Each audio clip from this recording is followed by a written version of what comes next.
So, have you ever had that feeling? You're in a room, it's full of people, maybe. Maybe it's the break room at work. Or a party where you only know the one person who invited you. Exactly. And you get this weird, like a physical pull in your chest. Tension. Yeah. Because on the one hand, you're feeling, a little lonely and you really want to connect. You want to talk to someone. But on the other hand, you are just terrified of being awkward. It's the classic freeze response. You want to move forward, but your brain is just screaming, danger. Yes. Yeah. You don't know the rules. You don't know how to bridge that invisible gap from stranger to person I can actually talk to. It feels like there's a glass wall there. It does. And that is just the universal human struggle, isn't it? We are pack animals. We crave connection biologically, emotionally. We literally need it. The actual mechanics of getting it. That can feel like trying to defuse a bomb without a manual. One wrong move, one awkward silence, and the whole thing just blows up in your face. And usually the advice is so useless. Just be yourself. But what if yourself is anxious and sweaty? Right. Put yourself out there. Not helpful. Not helpful at all. Yeah. But today, we're doing something a little different. We've actually found a source that feels like that missing manual. We're doing a deep dive into a guide called Building Connections, the Art of Social Life in English. And I want to stop you there for a second because I know what some listeners might be thinking. Wait, I already speak English. Exactly. Why do I need a guide for language learners? It sounds totally counterintuitive, right? Like using a Learn to Walk book when you're training for a marathon. But that is what makes the source so fascinating. Because it was designed for people navigating a totally new culture, a new language, it has to strip away all the assumptions. All the unspoken rules. All of it. It breaks down social interaction into its raw mechanical parts. It treats friendship not as magic, but almost like engineering. That's what hooked me. It's a masterclass in social engineering for anyone. And we're going to talk about specific, actionable strategies. We've got the sandwich method for rejection. Oh, that's a good one. It's going to save my life. And the psychology of why you should walk side by side with someone. And this whole idea of a friendship superpower. It just deconstructs this idea that social skills are some, innate talent you're born with. Right, that some people are just charming. And the rest of us are doomed. Yeah. This guide proves that no, friendship is a series of learnable skills. Okay, so let's unpack this. The source starts with a pretty fundamental question. Why do we actually need friends? And they don't just say, oh, because it's nice. No, they get very specific. They frame it as a regulation system for our emotions, like an external hard drive for our feelings. I love that. And the first function is what they call the happiness amplifier. It sounds like a piece of audio equipment. So how do they describe it? Well, think about when something good happens. You get a promotion, you find a great parking spot, whatever. A small win. A small win. If you keep it to yourself, it's great, but it's contained. It's finite. It just sort of sits inside you. Exactly. But the moment you share that news with a friend, the happiness physically expands. It becomes real in the world. It's about validation, right? Precisely. When your friend says, that's amazing, I'm so happy for you, they are mirroring that emotion back at you. It doubles the dopamine hit. Okay, so that's the good stuff. But what about the bad stuff? Well, that's the second function, and you could argue it's even more critical. They call it the burden reducer. The classic, a problem shared is a problem halved. It is, but let's look at the mechanism. They point out that a friend provides a non-judgmental ear. When you're alone with a problem, it just echoes in your head. You ruminate. It feels huge. Suffocating. That's your stress response kicking in cortisol, adrenaline. Your body thinks it's under attack. And when you're in that state, you can't think clearly. You just spiral. But the act of speaking it out loud to someone who supports you, it physically reduces that stress. It moves the problem from the emotional part of your brain, the amygdala, To the thinking part. to the prefrontal cortex, the analytical part. It literally turns a crisis into just a situation. Makes it manageable. Exactly. So friendship isn't a luxury, it's a biological support system. That makes so much sense. But here's where it gets really interesting for me, especially with this source. They talk about this idea of the friendship superpower. Yes, this is a brilliant insight. And they frame it in the context of learning a language, but I feel like it applies to learning anything. Oh, absolutely. They contrast classroom English with real-life English. So think about a classroom. What's the focus? Rules, grammar, getting it right, not making mistakes. Correctness, performance. The teacher is there to spot your mistakes. You're being graded. It's terrifying. If I'm learning tennis with a coach who's grading every swing, I'm going to be so tense. I'm overthinking it. I'm stiff. And that tension actually blocks learning. But with a friend, the goal shifts. Right. The goal isn't perfection anymore, it's connection. A friend doesn't care if your grammar's a little off or if your backhand is sloppy. They just care that you're engaging with them. And that creates psychological safety. So the superpower is basically the removal of the fear of failure. Yes. Neurologically, when we're relaxed, we learn faster. We take more risks. So if you're trying to learn, I don't know, coding, painting, whatever, doing it with a friend is an actual productivity hack. I love that. It reframes friendship as a tool for growth. Okay, so we know why we need them. Now let's get into the definitions. The source keeps it simple.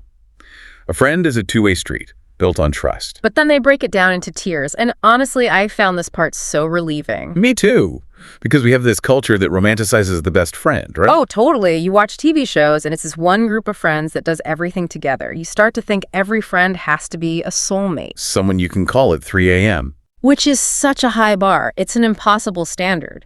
So the source says, look, there are close friends, work friends, and hobby friends. And all of them are valid. Let's talk about work friends. Yeah. I think people really undervalue this tier. We think, oh, they're just work friends. But the source says these are the people who make the daily grind survivable. You spend 40 hours a week with them. You don't need to share your deepest secrets for that relationship to be valuable. Not at all. They provide humor, context, ease. That is enough. Just having someone to roll your eyes with in a boring meeting is a valid form of connection. It really is. And then there are hobby friends. The connection is based on that shared interest. Football, cooking, pottery, whatever. So the bond is the activity. And that is okay. You don't need to feel guilty that the person you see at book club is only someone you talk about books with. You don't have to force it to be more than it is. That's a complete and successful friendship within its tier. It just takes the pressure off immensely. It allows you to appreciate people for what they are to you, not what you think they should be. Exactly. Okay, so we have the philosophy, we have the categories. Now for the hard part, the part that makes us sweat in the break room. Where do we find them? So the source gives some location scouting tips. And they say to start with low-stakes environments. The first one is work or school, specifically the break room or the kitchen. The dreaded office kitchen. Just standing by the microwaves, pretending to be fascinated by the instructions on a tea bag. It feels awkward, but it's actually perfect. You share a context, you're both there, you're both taking a break. It has a built-in exit strategy. Right. Your coffee's done. You have to leave. You're not trapping anyone. And if you want to get out of the office, the source says hobby classes are the gold standard.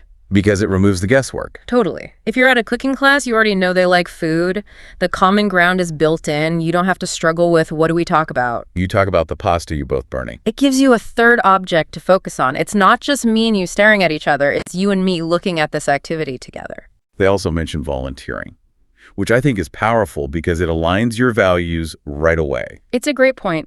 If you're both cleaning up a park on a Saturday, you know you both care about the community. You skip the small talk and go straight to shared purpose. Okay, let's role play this.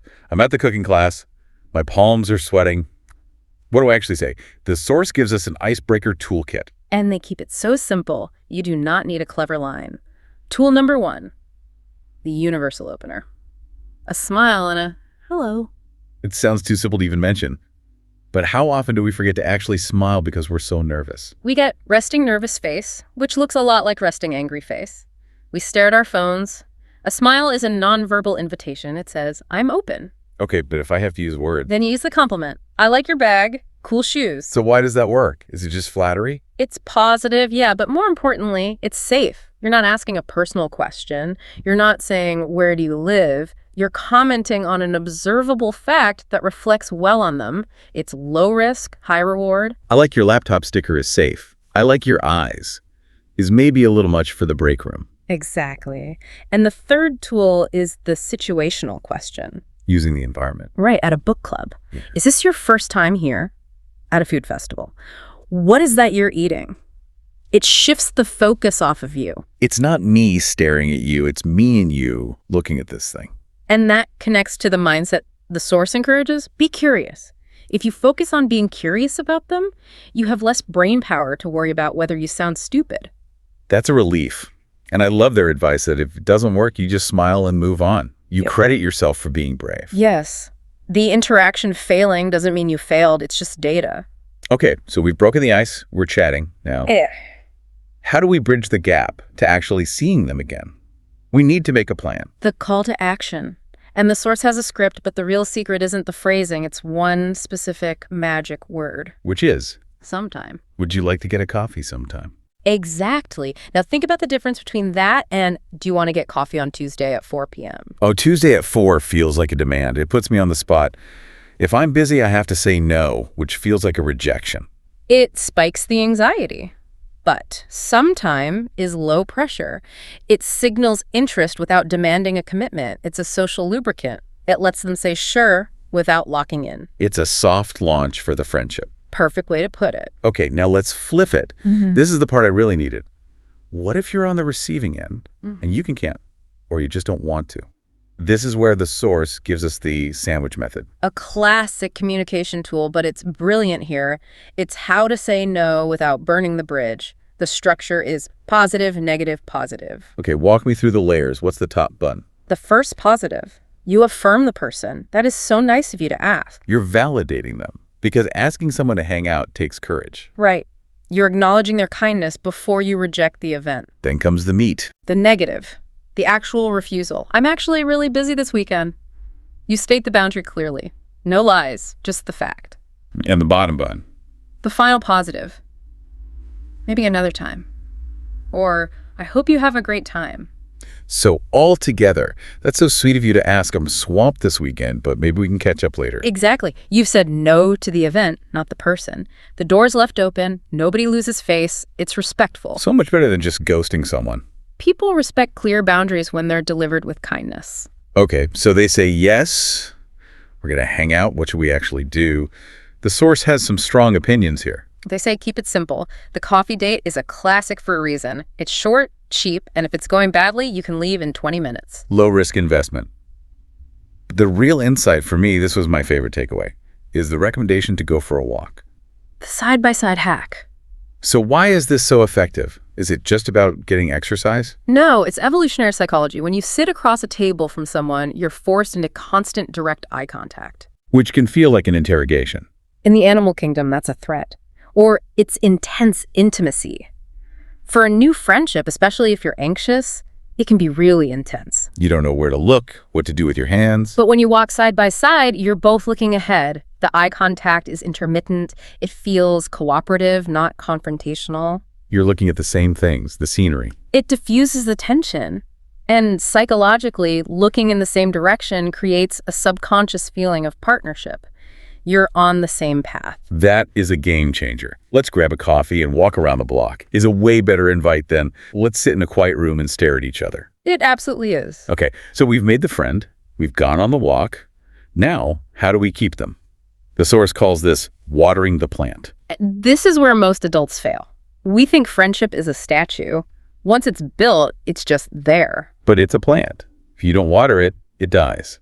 So they talk about the obvious stuff, being a good listener, keeping secrets. Trust is the currency. Right, but they also talk about digital maintenance. Yeah. And they make this really important distinction between active and passive interaction.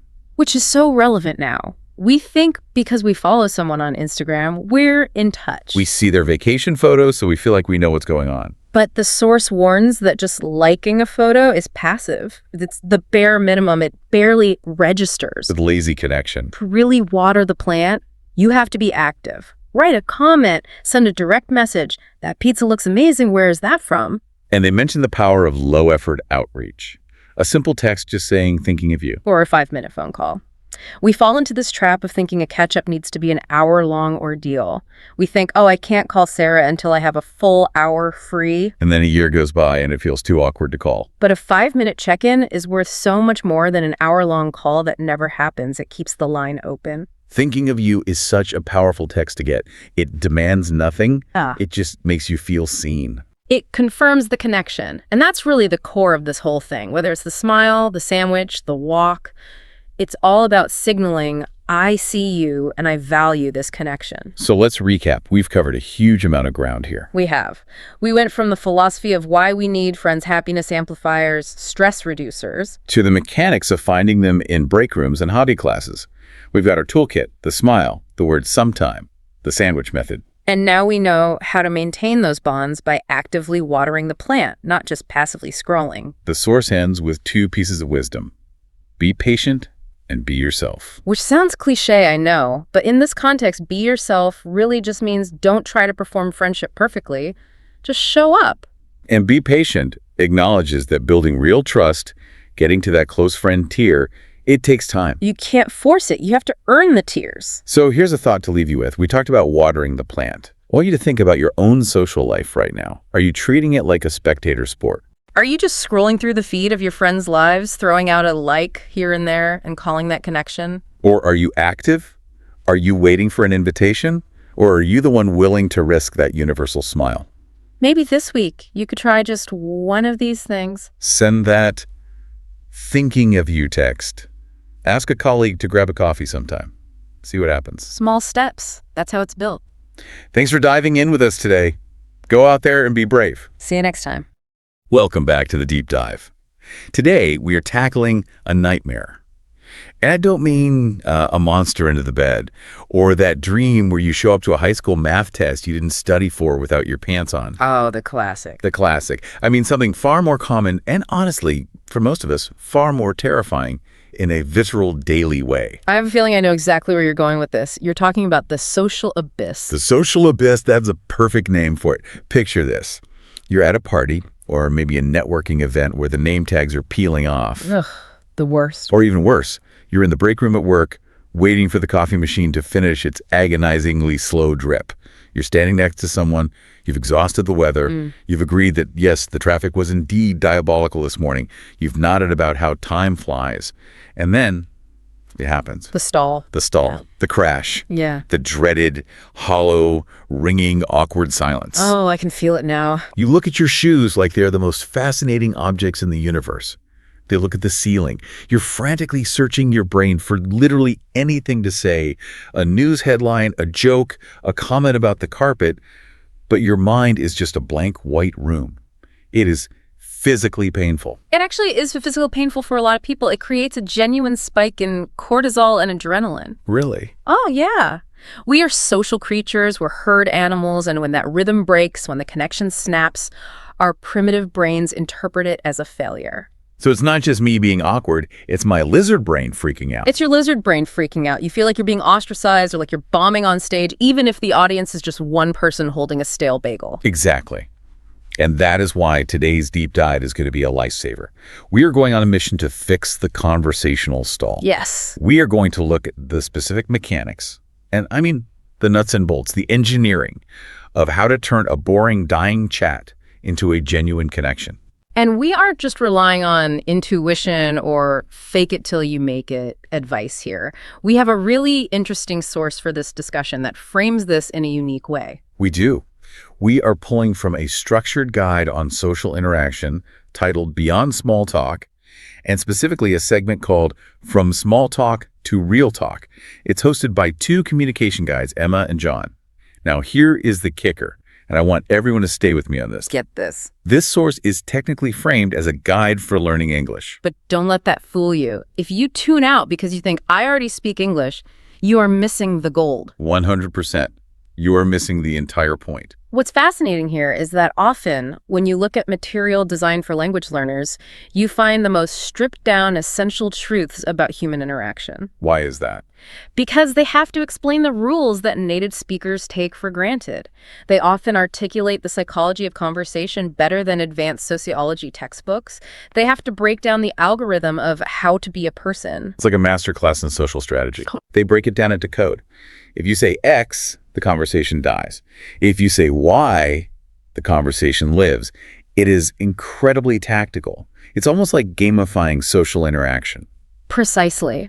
The underlying principles here act as a roadmap for anyone, CEO, student, parent, who wants to move from superficial pleasantries to actual friendship. It's about crossing a bridge. So let's preview the toolkit we're going to extract from Emma and John today. We've got magic questions, which sounds promising. Very promising. We've got something called the 50-50 rule, which I think a lot of us violate without knowing it. Oh, definitely. We're going to talk about the power of vulnerability and finally crisis management for when the silence hits. The goal ultimately is moving from safe to deep. It's about bridging that gap between knowing someone exists and actually knowing who they are. From safe to deep. I like that. But before we get to the deep, we have to diagnose the safe. Let's start with phase one, the diagnosis. We need to define the trap we are all falling into. The source distinguishes clearly between small talk and real talk. But here is my question to you. We always trash small talk.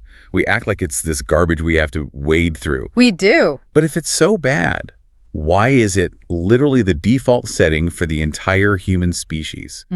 We don't start conversations with, what is your deepest regret? Thank God. We start with chili out there. Why? It's a great question. And honestly, we shouldn't judge small talk too harshly. Emma and John, the guides in our source material, touch on this idea that small talk is essentially a safety handshake. A safety handshake. Explain that. Think about it evolutionarily. 10,000 years ago, approaching a stranger was dangerous. They might be from a rival tribe. They might kill you.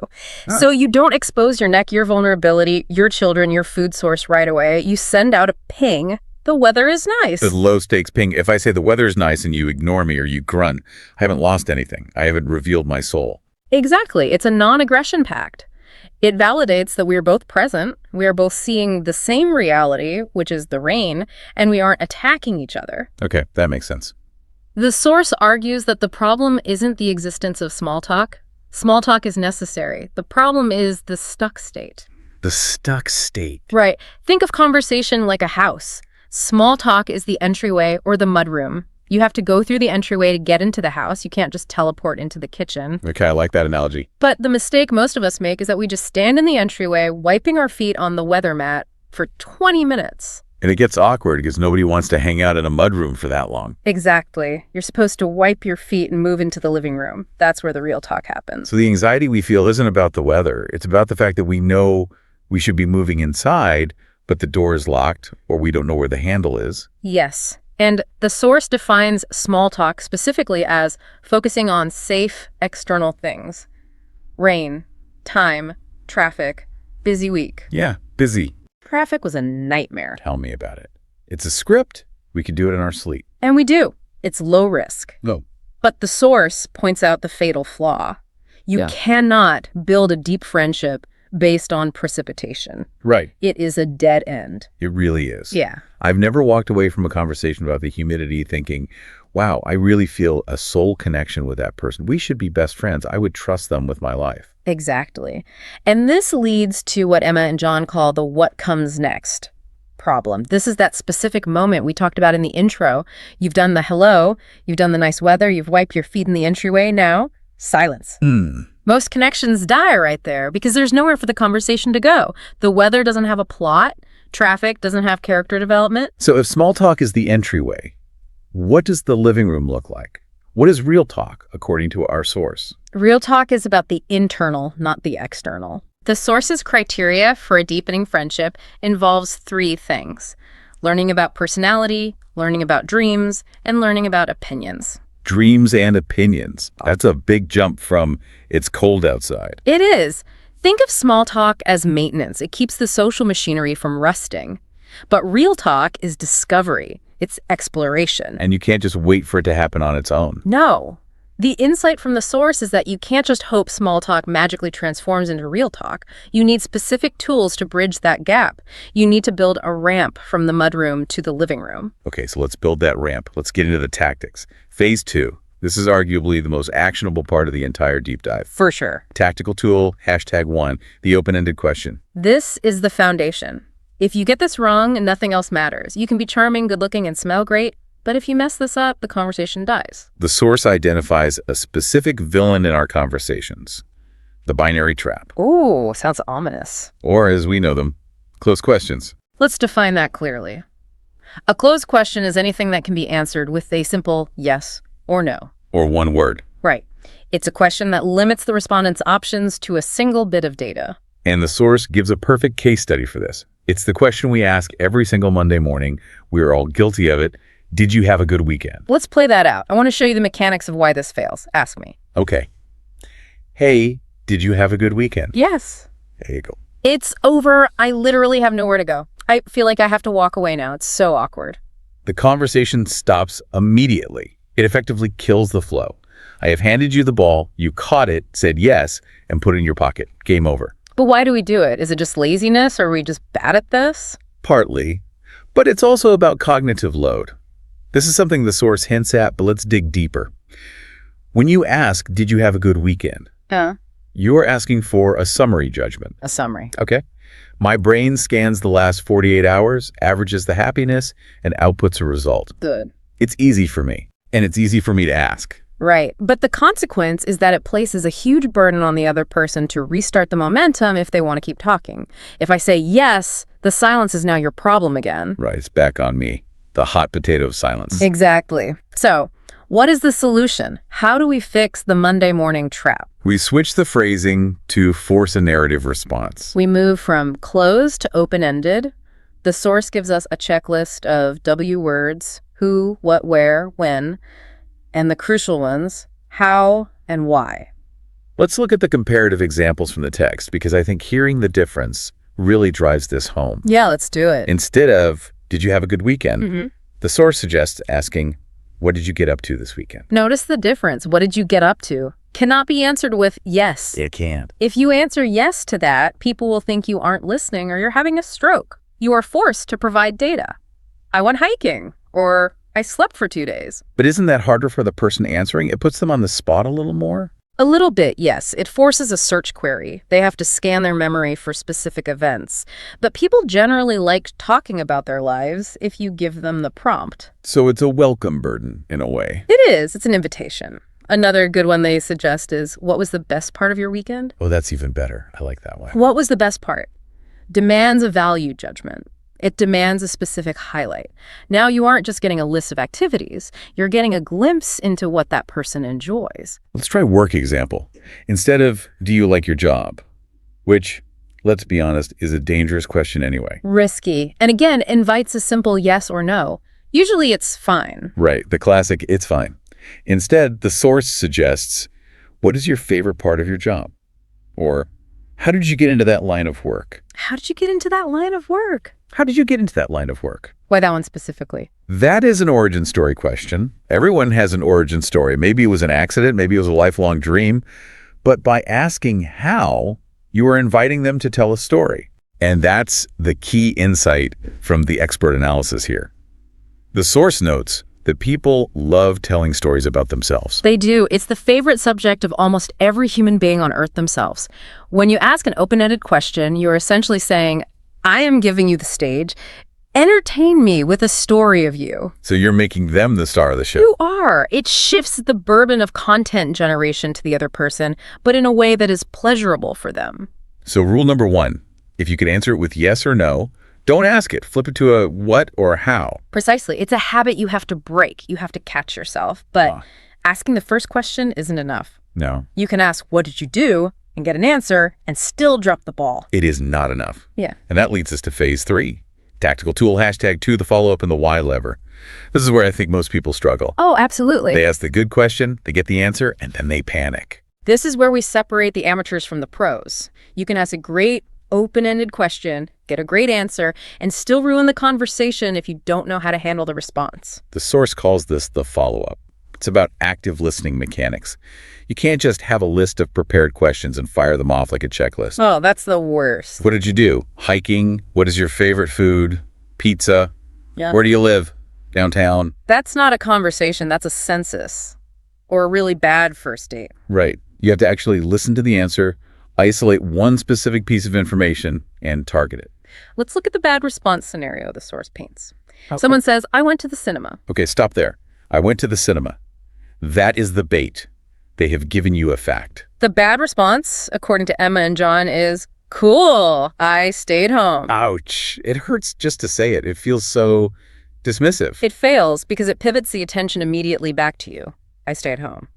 It closes the door on their experience and opens a boring door into yours. It stops the flow. Can we call this conversational narcissism? We can, gently. It's the tendency to constantly shift the focus back to oneself. It's a battle for the microphone. You did a thing, while I did a different thing. It's like a conversational one-upmanship, even if your thing is more boring. Exactly. Whereas the follow-up is an act of generosity. It's yielding the microphone. Right. It is. And the paradox is by yielding the microphone, you become more interesting. People like people who listen to them. So what is the good response in that scenario? The good response stays on their turf. They say, I went to the cinema. You say, oh, really? What did you see? Or was the movie any good? You take the baton and you hand it back. You dig deeper into the thing they just mentioned. Exactly. But here's where it gets really interesting. There is a specific nuance in the source regarding the word why. The why lever. This is the pivot from facts to feelings. Let's look at the case study. John, in the source, says he saw an action movie, but he didn't like it. Okay, so we have a fact. Saw a movie, we have an opinion, didn't like it. The standard follow-up might be, oh, that's too bad. And the conversation fizzles. It's another dead end. But the source suggests the follow-up should be, why didn't you like it? And that why is the lever. It's the key. It forces John to explain his criteria. I didn't like it because the plot was weak, or I didn't like it because it was too violent. And suddenly, you aren't talking about a movie anymore. You are talking about values. Yes, that is the aha moment. Asking why moves the conversation from specific external events, the movie title, the time of the showing, to internal feelings and opinions. And that's the goal. And as we establish in phase 1, sharing opinions is what turns a casual acquaintance into a friend. Can I play devil's advocate for a second here? Please. Isn't asking why a little intense? Like, if I just met you and I say, I didn't like the coffee, and you stare into my soul and ask, W-A-Y, I might feel like I'm in therapy. Right. Or being interrogated by a detective. Last, that is a valid fear. Tone is doing a lot of heavy lifting there. Okay. If you ask it like an interrogation, why did you do that? With a furrowed brow, then yes, it's aggressive. It sounds judgmental. Okay, so how do we soften it? How do we make it curious instead of accusatory? It's about curiosity, not judgment. You're digging for the values beneath the opinion. The source implies a tone of interest. Oh, why didn't it land for you? Or, oh, interesting. What was it about it you didn't like? Oh, okay. What was it about it? That's a softer way in. It's an invitation to vent, not a demand for logic. So it's less justify your existence and more tell me more about your taste. Exactly. I didn't like it because it was sexist, tells you about their politics. I didn't like it because the camera shook, tells you they are an aesthete or a film buff. You are collecting data on who they are. The why question multiplies the possible conversational paths. The what question just gives you one path. What did you see? Gives you one answer. Why did you hate it?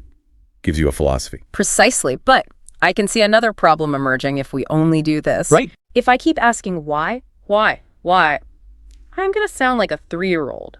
Right. Or a stalker. I'm just shining a spotlight on them for 20 minutes. It feels unbalanced. The interrogation danger. If the conversation is 100% you asking questions and 100% them answering, it creates an imbalance of power. Definitely. They are giving up information and you are hoarding yours. Right. You don't make a friend that way. You make a suspect. Or a therapy client. So we need balance. We need phase 4. Tactical tool, #3, the 50-50 rule, and reciprocity. The ratio is simple. They talk 50% of the time, you talk 50% of the time. But the trick is how to execute this without stopping the flow we just work so hard to build. You can't just interrupt them to talk about yourself. That's the conversational narcissism we talked about. No. The source suggests a weave pattern. When they answer a question, you validate it, and then you share a relevant piece of your own life before asking the next thing. It's a share for share transaction. Exactly. Let's go back to the movie scenario to see this in action. The other person says they didn't like the action movie because it was too violent. Okay, so instead of just asking another question or just saying, cool, the source suggests the 50-50 response. I understand. I usually prefer comedies because I like to laugh. Oh, I see what happened there. You validated their point. I understand. And then you offered a piece of your own map. I prefer comedies. It acts as a two-way street. You are trading information. You don't like violence. I like laughter. Now we are two humans comparing notes on life. And it invites them to ask you a question, or at least feel comfortable that they aren't the only one exposing their opinions. It creates safety. If I share an opinion, I'm making myself vulnerable to judgment. Right. If you immediately share a related opinion, you're signaling it's safe to have opinions here. I have them too. There is also a concept here we should touch on called the host mindset. The host mindset, what's that? Even if you are a guest at a party or just a coworker in a break room, if you adopt the mindset of a host, the 50-50 rule becomes natural. What does a good host do? A good host makes you feel comfortable. They ask if you need a drink. They introduce topics. They share a little story to break the ice. They try to connect people. Exactly. When you take responsibility for the conversation like a host, you naturally weave in your own stories to make the guests feel at home. You aren't just waiting to be entertained. You are building the bridge, plank by plank. Oh, plank by plank. You put down a plank, they put one down. It's a joint construction project. Okay, so we're weaving, we're asking, we're hosting. But let's talk about the elephant in the room. What if you say something stupid? It's going to happen. What if you trip over your words? What if you admit you're nervous? Phase 5, the psychology of vulnerability. This is a really touching part of the source material. It is. The source frames this for language learners, people who are learning English and are terrified of making mistakes. But honestly, this applies to anyone who has ever felt social anxiety, which is everyone. The fear factor. The fear of sounding foolish, the fear that if you say the wrong thing or stumble over your words or have a weird opinion, the other person will judge you. And we try to avoid that by being perfect, by being polished.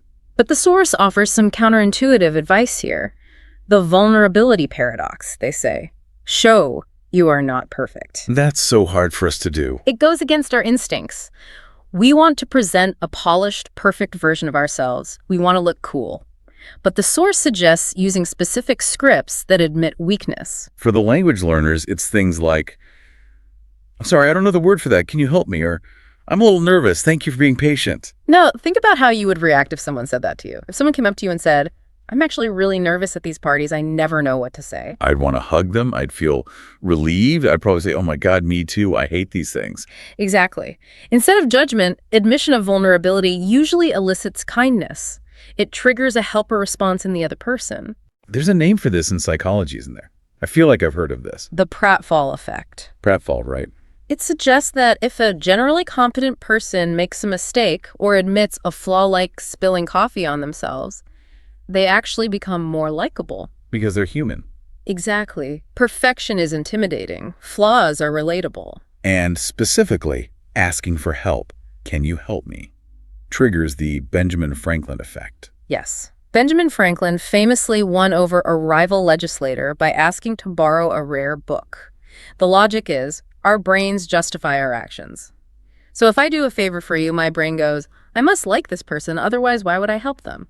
So it's actually a Jedi mind trick. In a way. So playing the nervous guest or the confused learner, as the source suggests, isn't weakness. It's a strategic social lubricator. It transforms the dynamic from performance, where I judge you, to cooperation, where we help each other. So in a high-stakes business meeting, you might not say, I'm scared, but you could say, I'm not entirely sure I understand the implications of this slide. Can you walk me through it? That is infinitely better than nodding blankly and pretending you know. It shows you are confident enough to admit what you don't know. That is a power move. I love that. Vulnerability is a power move. It really is. It takes guts. Okay, so we're being vulnerable. We're sharing 50-50. We're asking why. Yeah. But sometimes the universe just doesn't cooperate. Sometimes you do everything right. And you just hit a brick wall. Sometimes, despite your best efforts, the tank runs dry. Phase 6, crisis management handling the silence. The source addresses this head on, the look at your shoes moment. You've done the open questions, you followed up, and the conversation just dies. Step 1, according to Emma and John, don't panic. Easy to say, hard to do. So hard. But their reframing is brilliant. They suggest viewing silence not as a failure, but as giving your brain a rest. It's a pause. It's a breath. It's not a verdict on your social skills. Right. And they offer a physical, tactical move here to help you believe that. What is it? Take a sip of coffee. Smile. The physical reset. Why does that work? It sounds so simple. It interrupts the fight or flight response. When we panic, we freeze, our breathing gets shallow. Taking a sip of a drink forces you to breathe. It occupies your hands. And it signals to the other person, I am comfortable, I am just enjoying my beverage, even if you aren't. Fake it till you make it. If you look comfortable in the silence, the other person will relax too. Right. If you look panicked, they will panic. Anxiety is highly contagious. But so is calm. And while you are sipping that coffee, you reach for your planks. Transition phrases. These are pre-planned questions you keep in your back pocket for emergencies, like a conversational parachute. The backup list. The source suggests a few specific ones. So do you have any plans for the summer? That's a good one. Future orientation. It gets them out of the immediate room and into their vacation plans. It shifts the scene. It's almost always a positive topic. Another one, by the way, have you tried the food here? Immediate environment. Safe, sensory, easy to answer. You're both experiencing the same thing, so it's common ground. And the associative link. That reminds me of a story. That's a bold move. You have to actually have a story. But if you do, it works wonders. It shows you were listening and making connections. The classic event saver they mention is, so how do you know the host of this party? The event classic. It connects you both to a third party. It's almost guaranteed to have an answer that leads somewhere. Oh, we went to college together, or we work together. And that opens up a whole new tree of questions. What did you study? What do you do? Exactly. The key here is preparation. The confidence boost comes not from being a genius improviser, but from knowing you have these backup questions in your pocket. You aren't scrambling in the moment. You have a parachute. I love that, the conversational parachute. And that confidence alone probably makes the silence less likely to happen. When you aren't terrified of silence, you are more relaxed, and the conversation flows better naturally. So let's bring this all together, the outro. The source uses a central metaphor that I think is really perfect for this, the bridge. Conversation is like building a bridge. You are on one side, stranger, and they are on the other side. And the process is putting down one plank at a time. One plank at a time. Question. Answer. Share. Question. Answer. Share. You can't jump across in one go. You build it plank by plank. And the goal is crossing that river from stranger to friend and looking back at the river of small talk and realizing you don't have to swim in it anymore. I want to leave the listeners with a thought about the death of curiosity. So what? A lot of us think we are boring people, or we think other people are boring.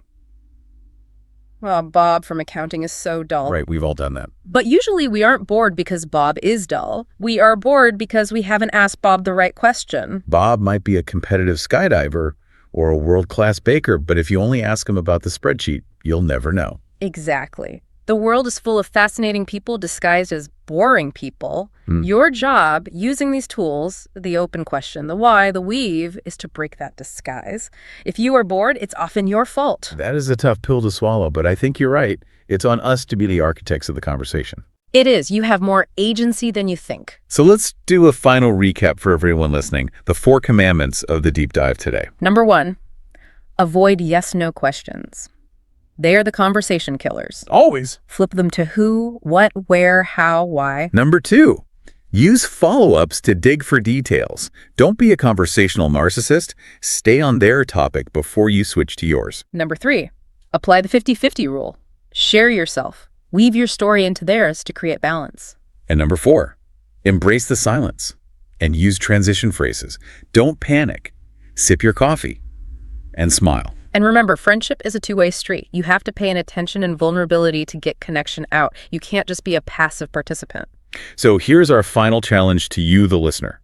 The next time you are in a conversation, maybe later today, maybe tomorrow at work, I want you to catch yourself. Really listen to yourself speak. Catch yourself asking a yes-no question. Did you like the meeting? Is the coffee good? And immediately flip it. Stop yourself mid-sentence if you have to. Actually, what did you think of the meeting? How does this coffee compare to the place next door? See if the dynamic changes instantly. See if their eyes light up. See if you get a story instead of a grunt. It's a small change that makes a massive difference. It's like turning a key in a lock. As Emma and John say in the source, keep talking, keep listening, and keep smiling. Thanks for diving deep with us today. See you next time. Welcome back to the Deep Dive. Today, we are doing something that I frankly didn't think was possible. Oh, yeah.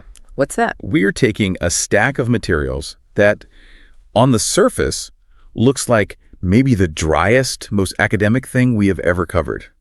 I mean, it's a file that looks like it belongs in a high school classroom or, maybe a university linguistics lecture. It does have that look. It's technically the third and final chapter of a series on cause and effect in English grammar. Right. And if you're listening to this and thinking, okay, I'm out, I do not need a lecture on conjunctions or how to use the word because or therefore, I want you just hit pause on that thought for a second. Please do. Because, and this is where it gets really interesting, once you peel back the layers of this source material, this isn't about grammar at all. No, not even close. Not in the way we usually think of grammar. It is about survival. It is about office politics. It's about, well, the art of keeping your job when everything around you is basically burning down. It really is. It's about the difference between being correct in a textbook sense and being, employed in a real world sense. Exactly. We are moving way beyond the basics here. We aren't talking about the cup fell because I pushed it. No. We are entering the realm of high-level diplomacy. We're talking about strategy. We're talking about how to deliver absolutely terrible news without getting fired, and how to talk about disasters without taking the blame for them. It's the art of nuance. The source material we're looking at today, it suggests that advanced communication isn't just about following rules, it's about controlling the narrative. It's controlling the narrative. It's about social engineering through syntax. I love that phrase, social engineering through syntax. It sounds almost weaponized. Well, in a way it is. Because we've all been there. Right. You're in a meeting, something has gone terribly, terribly wrong. Maybe a deadline was missed, a server crashed, whatever, and you have to explain it. The spotlight is on you. It is. And if you use the wrong words, you're suddenly pointing fingers and you're making enemies. Or worse, you're pointing the finger directly at yourself when maybe you shouldn't be. Right. But if you use the right words, suddenly you're not the villain. You're a thoughtful professional analyzing a complex situation. Precisely. The source material implies that all the previous steps in learning, the basics of grammar, that's just the foundation. Today's mission is to explore how language shapes our professional relationships. It's about the why. It's about the why behind the words we choose when the stakes are really, really high. And the stakes are high. This is not just about passing a test. It is, like we said, about workplace survival. The core problem the source highlights is navigating blame and credit. Mm-hmm. How do you discuss delays, errors, catastrophes without becoming the villain of the story? And the solution offered is this concept of nuance. It's a toolkit, really, for being polite, strategic, and professional, especially when things go wrong. A toolkit, I like that. It's about distancing yourself from the negative while still maintaining, accuracy. So let's unpack this toolkit. We have a lot of ground to cover. We've got hedging, we have the vocabulary of consequence, we've got the very controversial passive voice, and something called nominalization. Yep. Let's start with the first big concept the source introduces, hedging. Hedging. Now, when I hear hedging, I think of finance, hedge funds, protecting your money. Or maybe I think of gardening, trimming the bushes. But what does it mean in this context? In linguistics and high-level communication, hedging is essentially, and the source describes it so vividly, it's like putting a fence around your sentence. A fence around your sentence. I love that visual. Okay, but let's dig into that metaphor. What is the fence doing? Is it keeping people out? Is it keeping you in? What's its job? It's primarily protecting the speaker. Think about it this way. In the wild, you build a fence to keep predators out, right? Right. In a conversation, the predators are the people waiting for you to make a mistake. They're the people just waiting to say, but you were wrong, or you accused me of something. A gotcha moment. We all know that person. Exactly, the gotcha moment.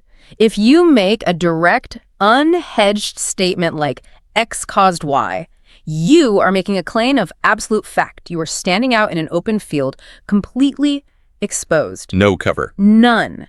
And if you turn out to be wrong, or if that statement offends someone powerful, you have no cover. You're totally vulnerable. So the fence is a safety buffer. It's a protection zone. It is. The fence of hedging protects you from sounding too dogmatic, too accusatory, or, 100% certain when certainty is actually really dangerous. This is fascinating because I think we are so often taught that confidence is the key. Be direct, be bold. But the source is kind of saying, hang on, be careful. Well, confidence is key, but blind confidence is reckless. Mm-hmm. In a complex environment, especially in a business, rarely is one single thing solely responsible for another. There are always multiple factors. And admitting that complexity hedging against the unknown is actually a sign of higher intelligence. It's not a weakness. Okay, let's look at the practical application here, because the source gives a great example that I think everyone can relate to. The dreaded marketing delay. Oh, yeah. We've all been in this meeting. We have. The scenario is a business meeting. A big project is late. The deadline has sailed past. The client is unhappy. Everyone is sitting around the big table looking for a reason. Looking for a throat to choke. Yes. And you know the reason. Or you think you know the reason. That's a key distinction. You think you know. Right. In your head, you're thinking, the marketing team didn't send the assets on time. That's it. That's the whole reason we're late. So the instinctive way, the maybe honest or direct way to say it would be, the marketing team caused the delay. Boom. Subject, verb, object, done. Direct cause and effect. Simple, clear. And according to our source, a complete disaster. An absolute disaster. You've just walked into a minefield. But why? I mean, if they caused the delay, isn't that just the truth? Shouldn't we speak the truth in a business meeting? Well, it might be the truth, but it's a combative truth. Think about the social dynamic in that room. You have just pointed a finger, a very sharp finger, directly across the table. Right. You have assigned 100% of the blame. You've effectively put the marketing director on trial in front of everyone. And nobody likes being put on trial. Especially not in public. No. Yeah. So what happens? Immediate defensiveness kicks in. The marketing team is now your enemy. You've burned a bridge. You need them for the next project, too. Of course you do. And more importantly, what if you're wrong? What if you're even just a little bit wrong? What if marketing didn't send the assets because the legal department didn't approve them in time? Ah. Now you don't just look like a jerk. You look like a jerk and an idiot who didn't have all the facts. Okay, so that's the unhedged nightmare scenario. I am sold. Let's look at the hedged approach the source suggests. This is the sentence with a nice safe fence around it. Okay. Instead of the marketing team caused the delay, they suggest this. It appears that the delay may have been linked to the marketing strategy. Just listen to that. It's a completely different sentence. It's so different. It's longer. It's not as punchy. It's not meant to be punchy. It's meant to be safe. Let's break that down because there is a tremendous amount of work happening in that one sentence. It's like a masterclass in diplomacy. Okay, let's do it. So, first part. It appears that. It appears that. You aren't saying it is. No. You are saying, from my perspective, based on the evidence I currently have, this is what it looks like. You are explicitly stating that this is an observation, not necessarily an absolute undeniable fact. And it's escape hatch. It is. Yeah. That's the first plank of the fence. If it turns out legal was the problem, you can say, well, it appeared to be marketing at the time, but I see now we didn't have all the data. You haven't lied. You haven't lied at all. You've just stated your perception, which was true at the time. Okay, I love that. So, next part of the sentence. May have been. This is a double hedge, a second layer offense. Not was linked to, but may have been linked to. So you're not even sure about the link. Exactly. Again, you're just dialing back the certainty. You are softening the blow. You are suggesting a probability, not a certainty. And finally, the phrase that I think does the most heavy lifting here, linked to. Oh, this is the crucial shift. Caused by is a mechanic. It's a direct arrow from A to B. A shot B. Right. Linked to suggests a relationship, a correlation, a connection. But it's much, much vaguer. It's like saying they were in the same neighborhood at the time of the crime, but not necessarily that one of them mugged the other. That's a perfect analogy. Yes. It spreads the responsibility out into the ether rather than pinning it like a medal of shame on a specific person's chest. It's amazing how much work those little words are doing. It appears that may have been linked to. It sounds so much more professional. It sounds collaborative. It creates distance. You aren't the accuser anymore. You're just an observer noting a potential connection. And that invites the marketing team to explain themselves rather than forcing them to defend themselves. That's a key distinction. Explain versus defend. A huge one. If you say, you caused this, I have to put my shield up and defend my position. Right. If you say, it appears this may be linked to your strategy, I can lean in and explain, well, actually, that's interesting you say that. The strategy was held up by legal. Let me walk you through the timeline. And now you're problem solving together. Now we're having a conversation, not a fight. The whole energy in the room changes. The source also gives us a specific vocabulary list for this uncertainty. A kind of hedging toolkit. We've got words like presumably, potentially, and arguably. These are the power tools of hedging. You use these to build really strong fences. Let's talk about arguably. The source highlights this one specifically. They give the example, this is arguably the root cause. Now, I have to be honest. Yeah. I used to hate this word. Oh, really? Why? It just felt so wishy-washy to me. Like, either you know or you don't. Make a decision. A lot of people feel that way. They think hedging in general makes you sound weak or unsure. But arguably is actually a power move. A power move. How is saying, I might be wrong, a power move? Because you aren't saying, I don't know. You are saying, I have a very strong opinion, and I can make a damn good argument for it, but I'm also smart enough to know that I might not have all the angles. Okay. It frames the statement not as a rigid, unchangeable fact, But as a proposition, a strong one, it signals intellectual humility. So it invites collaboration, not conflict. Exactly. It changes the dynamic of the room from a courtroom where there's a winner and a loser to a seminar where we're all trying to find the best answer. That's a great way to put it. You sound like a thinker, not a dictator. And in a room full of smart people, the person who invites debate usually commands more respect in the long run than the person who shuts it down. That makes so much sense. It's like your confidence is so strong that you're not afraid of being challenged on it. Precisely. You're saying, bring your best argument, let's discuss. Now, that's all about softening the blow. That's the defensive strategy. But the source material pivots in the next section. Sometimes you can't hedge. Sometimes things are just bad, and you need to communicate how bad they are. Yeah, you can't be subtle all the time. We're moving from the soft language of hedging to the hard reality of consequences. Right. If the building is on fire, you don't say, it appears the building is arguably warm. Potentially there is smoke. No. You need gravity. You need weight. You need to escalate the language to match the situation. And the source contrasts the word consequence, which they note can actually be neutral or even positive, with some much heavier alternatives. The heavy hitters, repercussions, and ramifications. These are words that carry serious weight. You don't use them for spilled coffee. You don't use them for a typo in an internal email. No, these are break glass in case of emergency words. For sure. Let's dig into ramifications. The source defines this in a really interesting way. It's not just a result. It implies something complex, long-term, and crucially unwanted. Think about the etymology there. Ramification comes from the Latin word for branch, ramus, like the branches of a tree or the branches of a nervous system. So it's not a straight line. It's not A leads to B. No. It suggests a branching out, a spreading complexity. It's like a crack in a windshield. It starts at one point and then spiders out in all these directions you didn't expect. That's a great image. So if I say in a meeting, if we miss this deadline, the ramifications for the company could be severe, I'm saying a lot more than just, we will be late. Oh, you are saying so much more. You are signaling that you see the whole domino effect. You're saying, this isn't just a missed date. This is a tangled web of negative effects. We lose the client, which means we miss our quarterly revenue target, which means we might have to freeze hiring, which means morale drops across the whole company. It makes you sound like a systems thinker, like you see the big picture. It does. It tells everyone in the room, this is a systemic problem, not an isolated incident. It's a very scary word to hear in a boardroom because it implies things are getting out of control and spreading. And then there's the other one, the one that I think is even more evocative, more cinematic, fallout. Fallout. This is a metaphorical usage derived directly from, nuclear terminology.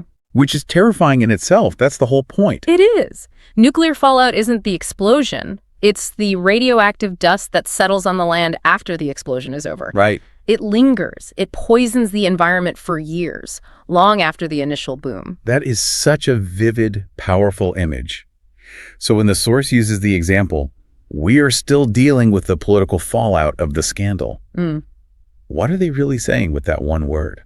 They're painting a picture of a toxic environment. The explosion, the scandal itself might be over. The news cycle has moved on. The headlines are gone. But the air is still poisonous. Wow. People are still untrusting. Systems are still broken. Reputations are still tarnished. The ground is contaminated. So it implies these lingering toxic effects that last long, long after the initial event is finished. Exactly. Consequence is clinical. Ramification is structural and complex. But fallout is environmental and toxic. It suggests a deep, lasting poison. It really does show that choosing the right word isn't just about looking up a synonym in a thesaurus.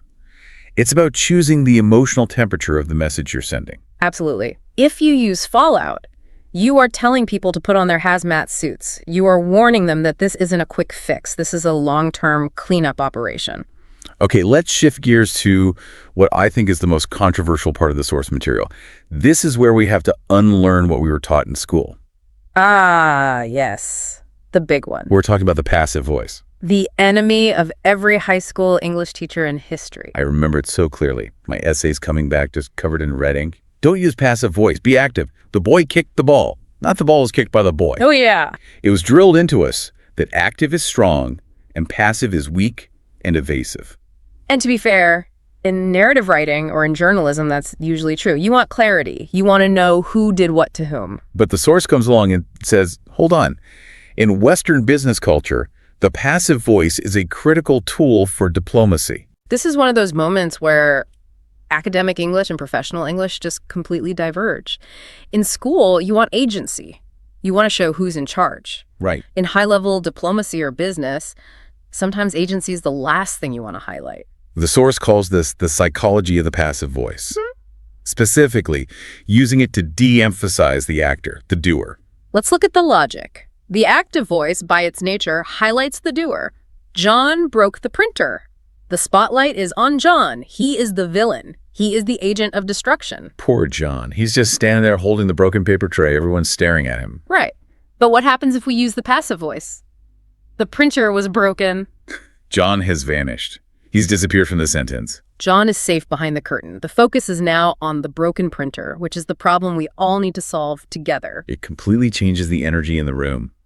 John broke the printer feels like an accusation. The printer is broken feels like a status report. Exactly. The source uses the report scenario, which is perfect. If I say, I made a mistake in the report, that's active. That's me standing up and saying, my bad, I did it. Which is brave. We like to think we value accountability. We do, in theory.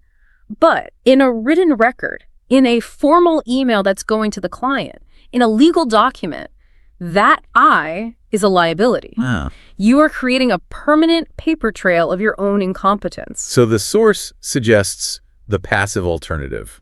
A mistake was made in the report. Or, and this one is even better, even more sophisticated, the data was misinterpreted. The data was misinterpreted. I love that. It's so scientific. It's almost like the data just sort of did it to itself. It's nobody's fault. It shifts the focus to the event, not the person.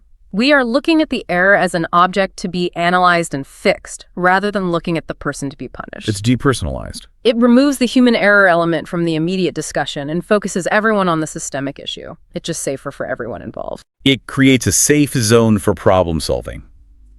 If we aren't busy blaming John, we can all focus on figuring out how to fix the damn printer. Precisely. It de-escalates conflict before it even starts. But wait, the source has a really important flip side to this, a golden rule.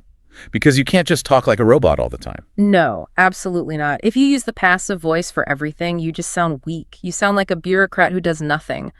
Lunch was eaten. A meeting was had. Work was done. It sounds awful. It's terrible. You only visit the land of the passive voice when things are bad. It's your fallout shelter. So when things are good, when you have a win, a success, what does the source say? Switch immediately, aggressively back to the active voice. Take all the credit. Take all the credit. The source gives the example. I led the initiative that caused the increase in sales. Not an increase in sales was caused. Never say, an increase in sales was caused by the initiative that was led. That's boring, and it gives credit to the initiative, which is an abstract concept, not to you, the person who did the work. So you want to say, I did this, we achieved this, my team accomplished this. Yes. Be loud and proud. You own the good stuff. So the strategy is, own your wins with active voice. Distance yourself from losses with passive voice, or, as we discussed, hedging. It's strategic grammar. It sounds a little bit Machiavellian when you lay it out like that, but it is standard operating procedure in any large organization's communication. It's how you manage your professional brand. It's really about managing perception. It's not about lying. It's about focus. It is. And once you see this pattern, you can't unsee it. Watch any CEO give a press conference. When profits are up, it's always, we executed our strategy. We delivered for our shareholders. Active. We. Always. And when profits are down, market conditions were challenging, headwinds were encountered. And the classic mistakes were made. The ultimate passive voice dodge, the most famous one in history. Okay, moving on to the final tool in our diplomatic toolkit. This one sounds a bit technical, maybe a little intimidating. Nominalization. It sounds like a medical procedure, doesn't it? I'm going in for a nominalization on Tuesday. It does, Yeah. but it's actually a really powerful linguistic trick. It's turning verbs into nouns. Right. Taking an action, something dynamic, something that happens, and turning it into a concept, something static, something that is. And the source explains that this makes your language sound more academic, more formal, and more authoritative. It's how you sound like the boss. Let's look at the mechanism of how this works. The source contrasts two sentences. The first one is simple and active. The chemicals reacted, and that caused the explosion. That's very storytelling. Yeah. It's a narrative. First this happened, then that happened. It's a sequence of actions. It's simple, it's clear, but it sounds a bit elementary, a little basic. Yeah. Now let's apply nominalization. You take the verb react and turn it into the noun reaction. Okay. And you get this sentence. The reaction of the chemicals was the catalyst for the explosion. Oh, wow. Okay, that sounds completely different. Notice the shift. We aren't talking about things doing stuff anymore. We are talking about concepts, the reaction, the catalyst. It sounds heavier, more permanent, like it's an established fact. It freezes the action into a static fact. It sounds objective and analytical. It sounds like a scientist or a CEO speaking. It moves you from description, just telling me what happened, to analysis, telling you what the concepts are and how they relate. And generally, the person doing the analysis is the person in charge. That's the key.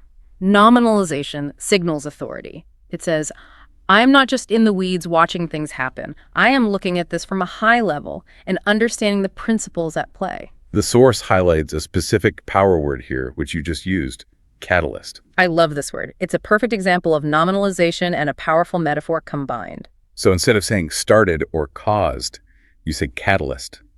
The CEO's speech was the catalyst for the culture shift. Think about the chemistry class definition. A catalyst is something that speeds up or triggers a chemical reaction without being consumed by it. Right. It makes things happen just by being there, but it's not part of the final product. So when you use it in a business context, you're saying, this was the spark. This was the agent of change that set everything else in motion. It's much more sophisticated than just saying, the speech started the change. Right. It implies a deeper understanding of the mechanism. You're not just saying A led to B, you're explaining the scientific principle behind the change. It just elevates the register of the whole conversation. You sound like you're analyzing the mechanics of the situation, not just describing a simple timeline. And that's what leaders are paid to do. They analyze mechanics. They don't just list events. So putting this all together, we've gone on quite a journey in this deep dive. The source material really outlines a progression, a kind of maturity model for communication. It does. We start with the basic connectors, because, so, therefore. Then we move up to these advanced tools, ramifications, catalysts, hedging strategies, nominalization, the passive voice. It's a ladder of communicative competence. At the bottom of the ladder, you are just relaying facts. I am late because of the bus. Simple cause and effect. Right. At the top of the ladder, you are shaping reality.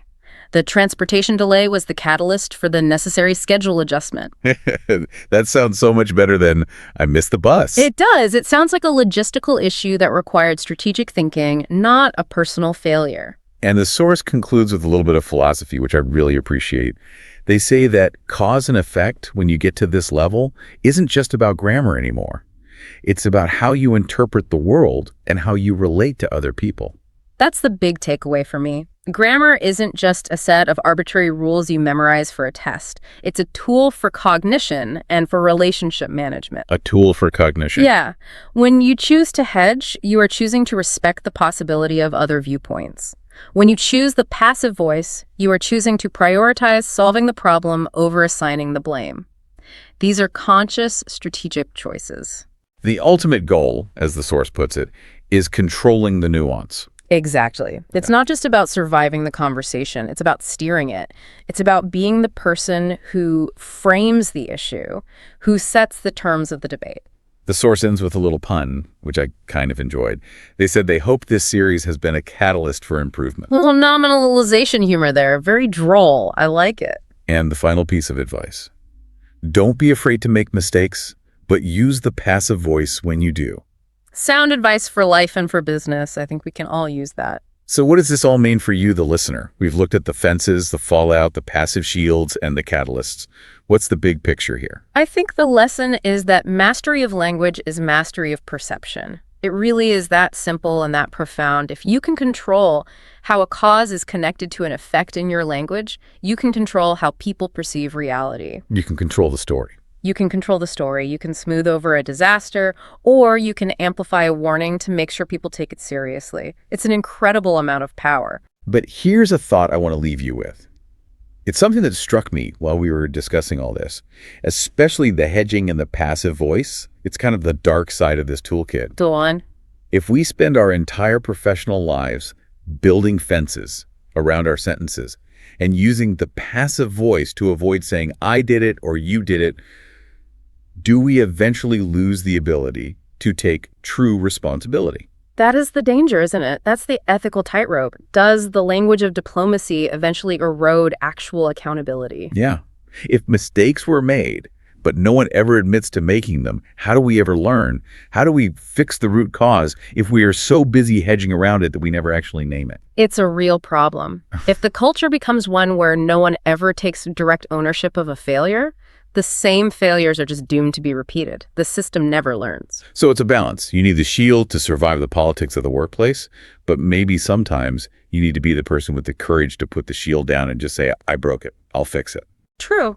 But maybe save that brave moment for when you have a lot of political capital in the bank. Fair point. Use the tools wisely. It's something to mull over next time you're drafting that really difficult email. And hey, here's a challenge for you. In your next meeting, just sit back and listen. Yeah. See if you can spot who is hedging. See who is building fences. Observe the social engineering happening in real time. It changes the way you hear everything. Once you know what to listen for, you will hear the gears turning behind the words. It really does. Thanks for joining us on this deep dive into the art of nuance. It's been a pleasure. We'll see you next time.